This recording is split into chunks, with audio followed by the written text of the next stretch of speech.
जय मुक्ताई. श्री दासमुक्ता लिखित काय माझे नेती वाईट म्हणून करू समाधान कशासाठी या अभंगावरील कीर्तन.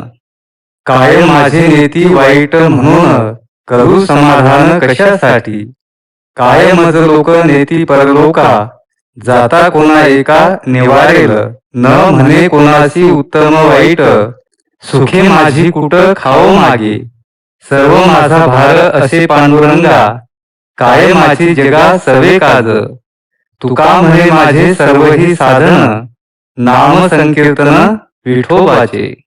तुकाराम महाराज म्हणतात, लोक वाईट म्हणतात म्हणू दे, तथापि मी त्यांचं समाधान काढण्याचा प्रयत्न करावा तो का म्हणून करू समाधान कशासाठी. कुणाचं वाक्य आहे नाही आठवत, तथापि ती गोष्ट खरी आहे. तो म्हणतो, समझ से समझ को समझ देना ये भी एक समझ है, लेकिन जो समझा समझा के भी ना समझे वो मेरी समझ से नासमझ है. आणि आधी म्हटल्याप्रमाणे वाईट म्हणून संबोधणारे नासमज असल्यानं त्यांची समजूत काढणं निरर्थक आहे. प्रश्न निर्माण होतो की समजूत काढण्याचा प्रयत्न केल्यानंतर ते समजून घेत नसतील ही गोष्ट निराळी, तथापि मी तरी त्यांची समजूत काढावी, समाधान करण्याचा प्रयत्न करावा तो का म्हणून, कोण्या उद्देशानं, करू समाधान कशासाठी. म्हणजे लोकांचं समाधान करण्याचा प्रयत्न करू म्हटलं तर हेतू राहतील ते कोणते. हेतू पहिला, वाईट म्हणतात म्हणून म्हणाल तर काय माझी नेती वाईट म्हणून याचा विचार पुढे करू. तूर्त वाईट म्हटल्यानं जर माझं व्यक्तिगत असं काही बिघडतच नसेल तर मग त्यांचं समाधान करण्याचा मी प्रयत्न करावा तो का म्हणून, करू समाधान कशासाठी. वाईट म्हटल्यानं जर व्यक्तिगत काही बिघडत नसेल तर समाधान काढण्याचा प्रयत्न अकारणच ठरेल. त्यांचं समाधान काढण्याचा अकारण प्रयत्न करणं म्हणजे त्यांना अवास्तव म्हणजे फाजील महत्व दिल्यासारखंच ते होईल, आणि महत्व देण्या इतके ते महत्वाचे हमखास नसतात. व्यक्तिगत जीवनातील तर सोडाच, तथापि चार मूर्ख मानत असले तरी त्यांच्या पावलावर पाऊल टाकून सामान्यांनी आचरण करावं असे सामाजिक जीवनात देखील महत्वाचे ठरण्या इतके ते आदर्श नसतात. म्हणजे चार लोकांनी ज्यांच्याकडे पाहावं आणि धर्माचरणाची पद्धत समजून घ्यावी ही लौकिक स्थिती राखण्या इतकं त्यांचं आदर्शभूत व्यक्तिमत्व निश्चितच नसतं. किंबहुना उलट पक्षी ज्यांचा आचार जगाला आदर्शभूत न ठरता दुःखदायकच ठरतो. आणि वन्ही वनी विचरे तेथ जळती जैसे जंगमे स्थावरे तैसे जयाचेनी आचारे जगा दुःख. ज्ञानेश्वरी. कारण लोक प्रकारांपैकी स्वार्थ साधिता न पाहे पराचे हित, म्हणजे स्वार्थ साधित असता जे परहिताचा विचार करीत नाहीत या वर्गातील हे लोक असतात. स्वार्थ साधिता न पाहे पराचे हित ह्या प्रवृत्तीचे जरी ते असले तरी त्यांच्या ह्या प्रवृत्तीतूनच पुढे चालून स्वार्थ नसताना दुसऱ्याच्या हितास बाध आणणे, प्रसंगी स्वनाश करून दुसऱ्याच्या हितास बाध आणणे ह्या प्रवृत्ती जन्म घेतात. भविष्य काळात जन्माला येणाऱ्या ह्या प्रवृत्ती स्वार्थ साधिता न पाहे पराचे हित ह्या प्रवृत्तीचीच परिणती अर्थात उत्तरावस्था असतात. तथापि पूर्वावस्थेत स्वार्थ साधिता न पाहे पराचे हित ही प्रवृत्ती असल्यानं साहजिकच त्यांचं वर्तन मने वाचा काय जो भलतया दुखावत जाये असं असतं.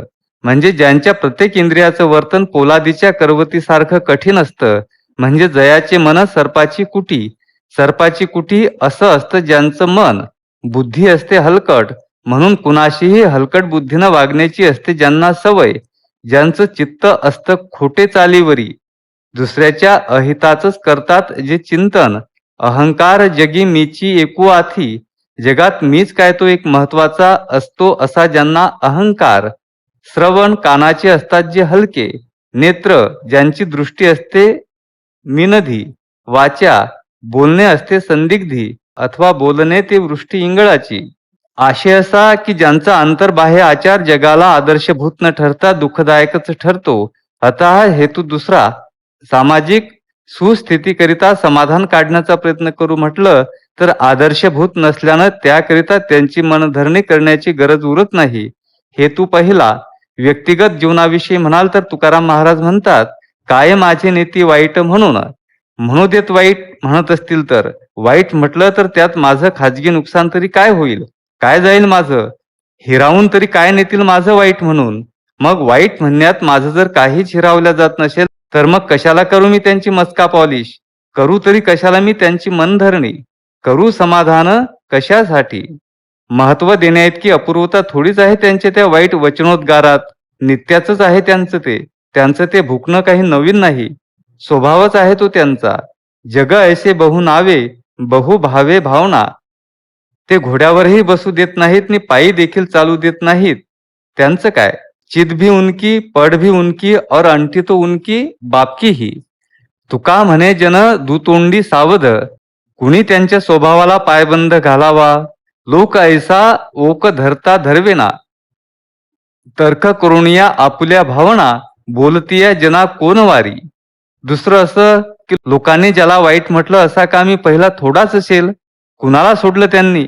फक्त एखादा दुसराच दाखला बघू म्हटलं तर एवढे मोठे श्रीराम प्रभू की जेने साकडलिया धर्माचे नि कैवारे, तथापि त्यांच्याविषयी एक एकचित परीट तोंड वाजवितो. एवढे मोठे भगवान श्रीकृष्ण की नुघडता बाळपणाची फुली जेने, तथापि त्यांना देखील चोर व्यभिचारी म्हणायला लोक मागे राहिले नाहीत. श्री ज्ञानेश प्रभृती नररत्ने समाजाच्या हातात देण्याचं सर्वस्वी श्रेय ज्यांना असे विठ्ठलपंत, तथापि केवढी त्यांची निर्भत्सना की म्हणती हा पतिताचा शिरोमणी. संन्यासी होणी पत्नीशी संबंध, घेऊन या पत्नी पहुडे हा शेजीशी. पापात्मा संन्यासी पापरूप. ज्ञानी देखना ज्ञानियांचा शिरोमणी, ज्ञानियांचा राजा, किंबहुना ज्ञानाचीच मूर्ती अशा ज्ञान मार्तंडाला घोकविली ओजे मूर्खा पोरा. मूर्ख म्हणून संबोधावं, केवढा हा वाणीचा गैरवापर आणि शहाणपणाची परिसीमा. येणे सांडिયેली लाज म्हणायला जे नामदेवरायांना कमी करीत नाहीत, तर मग माझ्यासारख्याला आता येणे चवी सांडिली म्हणती तर काय नवल? नव्हे, ऐसे न म्हणती तरच नवल. एकंदरीत ज्याला वाईट म्हटलं नाही असं कुणाला सोडलं त्यांनी? कुणालाच नाही. बरं मग काय बिघडलं त्यांचं? बिघडलं तर नाहीच, उलट कीजे चिना पुराणे विश्ववंद्य. त्यांच्या वाईट म्हणण्यानं कुणाचंच बिघडलं नाही, मग माझंच काय बिघडेल? मग त्यांनी वाईट म्हटल्यानं माझं काही हिरावल्या जात नसेल, बिघडत नसेल, तर त्यांची मी मनधरणी करू ती का म्हणून? कशासाठी? करू समाधान कशासाठी? म्हटलं वाईट काय हिरावल्या जाईल माझं? आणि ते वाईट म्हणतीलच, कारण 15 नकटो में एक नाकवाला, वह 15 नकटो का साला.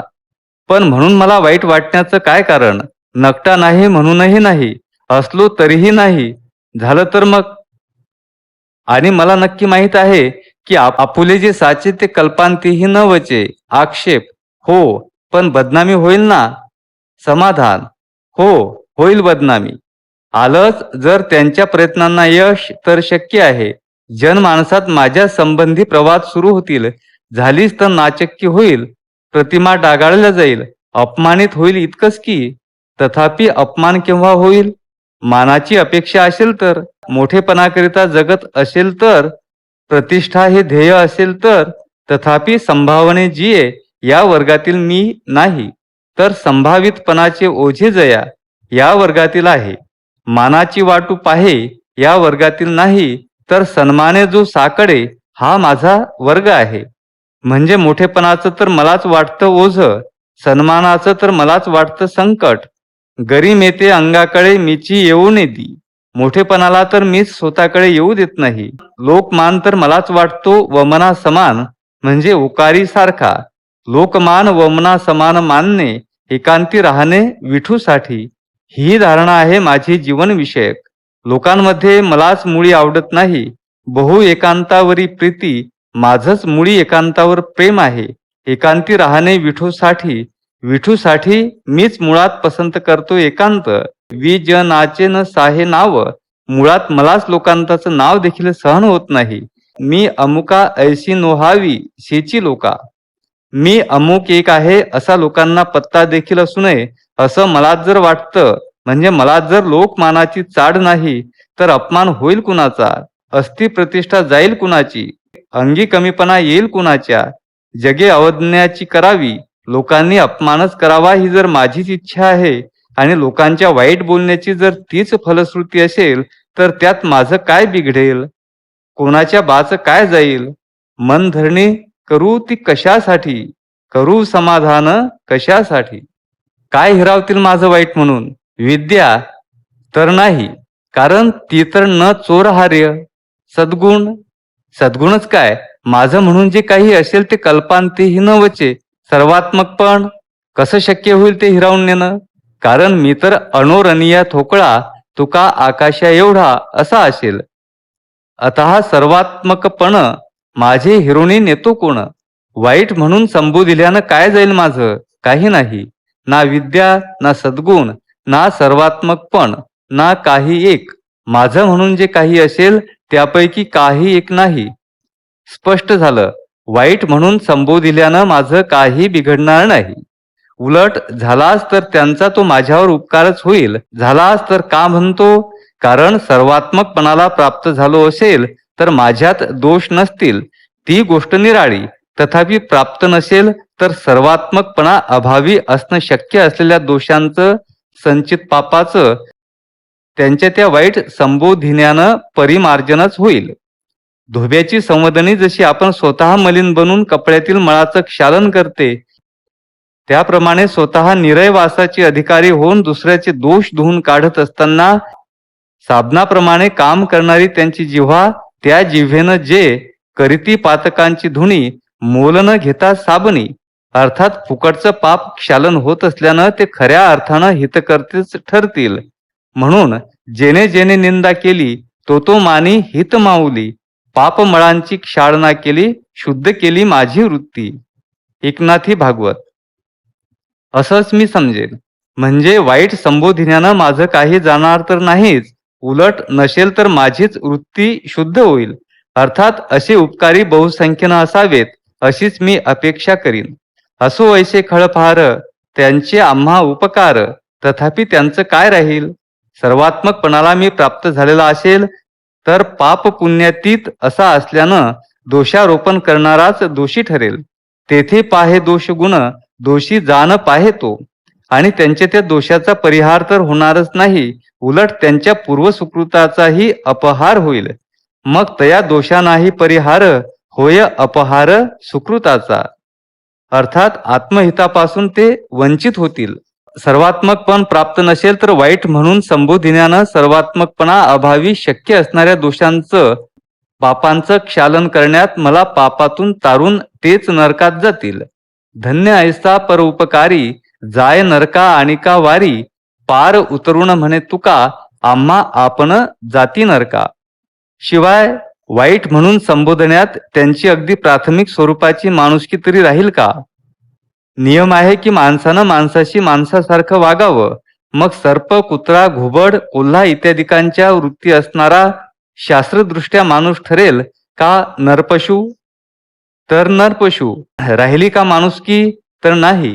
शिवाय त्यांनी मला अशी वागणूक देण्यात उन्नत जीवन जगण्याकरिता अत्यावश्यक असलेल्या दिव्य गुणांची नि त्यांची नाही का होणार फारकत.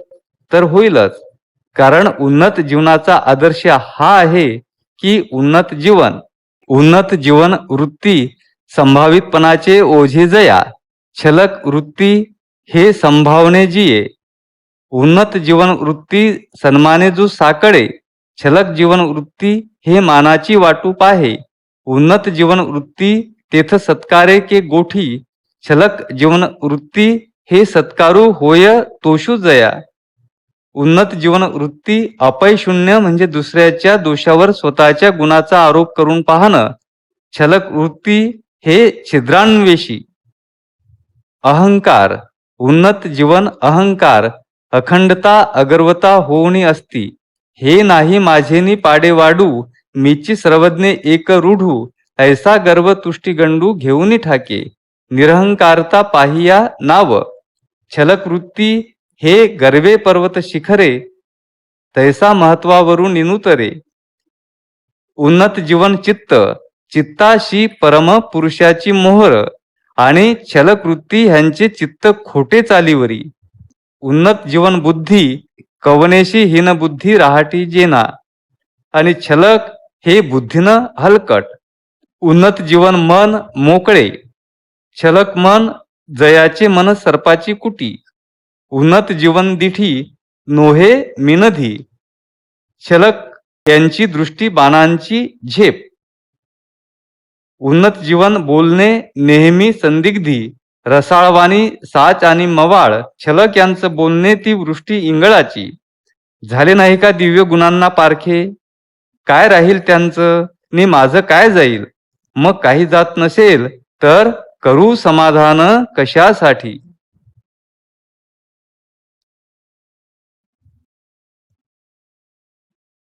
जय मुक्ताई, जय दासमुक्ता.